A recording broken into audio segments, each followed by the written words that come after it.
ಈಗ ಕ್ಯಾಬಿನೆಟ್ ನಲ್ಲಿ ಇನ್ಕ್ಲೂಡ್ ಮಾಡಿದ್ರೆ ಪ್ರಮುಖವಾಗಿ ಬಿಡದಿಯ ವಿಷಯದಲ್ಲಿ ಇವತ್ತು ವಿಷಯ ಚರ್ಚೆ ಆಗಲೇಬೇಕು ಸಂಬಂಧ ಅಷ್ಟೇ ಅಲ್ಲ. ಬಿಡದಿಯ ವಿಷಯಕ್ಕೆ ಸಂಬಂಧಪಟ್ಟಾಗೆ ಹಿಂದೆ ಕಾಂಗ್ರೆಸ್ ನಾಯಕರು ಏನು ಮಾತಾಡಿದ್ದಾರೆ ಅಲ್ಲಿ ಟೌನ್ಶಿಪ್ ವಿಷಯದಲ್ಲಿ ಹಲವಾರು ವಿಷಯಗಳಿದೆ.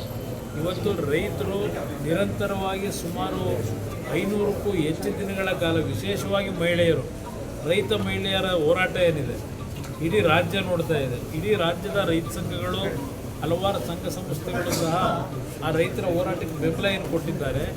ಇದು ಅತ್ಯಂತ ಸೂಕ್ಷ್ಮವಾದ ವಿಚಾರ ಇದೆ.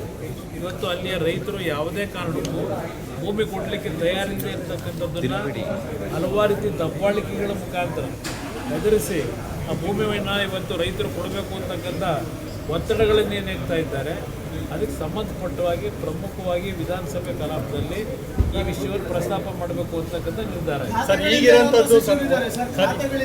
ಸಚಿವರು ಈಗ ರಾಜ್ಯದಲ್ಲಿ ಈ ಸರ್ಕಾರ ಈ ಒಂದು ರಾಜ್ಯದಲ್ಲಿ ಕಳೆದ ಚುನಾವಣೆಯಲ್ಲಿ 2023 ಚುನಾವಣೆಯಲ್ಲಿ ಅಧಿಕಾರಕ್ಕೆ ಏನು ಬಂದರು, ಮೊದಲು ಮುಖ್ಯಮಂತ್ರಿಯ ಪದವಿಯ ವಿಷಯವನ್ನೇ ಇಟ್ಕೊಂಡು 3.5 ವರ್ಷ ಕಾಲ ಕಳೆದಿದ್ದಾರೆ. 3 ವರ್ಷ ಕಾಲ ಕಳೆದರು. ಈಗ ಮಂತ್ರಿಮಂಡಲದ ರಚನೆಗೆ ನಾನು ಮಂತ್ರಿ ಆಗಿಲ್ಲ ಅಂತಕ್ಕಂಥ ಒಂದು ಅಸಮಾಧಾನ ಏನು ವ್ಯಕ್ತಪಡಿಸ್ತಾ ಇದ್ದಾರೆ. ಆ ಒಂದು ಅಸಮಾಧಾನವನ್ನು ಸರಿಪಡಿಸ್ತಕ್ಕಂಥದ್ದಕ್ಕೆ ಇವರು ಸಮಯ ಮೀಸಲಾಗಿದೆ. ಈಗ ಆಗ ಮುಖ್ಯಮಂತ್ರಿ ಸ್ಥಾನ ಅಂತ ಹೇಳಿ ಸಮಯ ವ್ಯರ್ಥ ಮಾಡಿದ್ರು, ಜನಗಳ ಕಷ್ಟ ಸುಖ ನೋಡಲಿಲ್ಲ.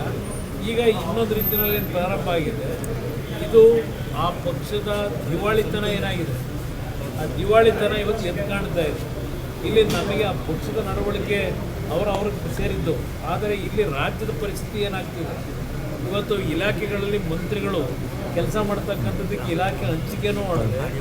ಇವತ್ತು ಯಾವುದೇ ರೀತಿಯ ಆಡಳಿತದಲ್ಲಿ ನಾವು ಒಂದು ಸಮರ್ಥವಾದಂಥ ಕಾರ್ಯಕ್ರಮವನ್ನು ಕಾಣ್ತಾ ಇದ್ದೀವಿ. ಎಲ್ಲವನ್ನ ವಿಧಾನಸಭೆ ಕಲಾಪದಲ್ಲಿ ಚರ್ಚೆ ಮಾಡಿ. ಪ್ರಮುಖ ಇರುವಂಥದ್ದು ಬಿಡದಿ ಪಾದಯಾತ್ರೆ ನಾಳೆಯಿಂದ ಆರಂಭ ಆಗ್ತಾ ಇದೆ. ನಾಳೆಯ ಪಾದಯಾತ್ರೆಯಲ್ಲಿ ಅಶೋಕ್ ಅವರು ನಾನು ಸಾಂಕೇತಿಕವಾಗಿ ನಾಳೆ ಪಾದಯಾತ್ರೆ ಭಾಗವಹಿಸ್ತೀನಿ.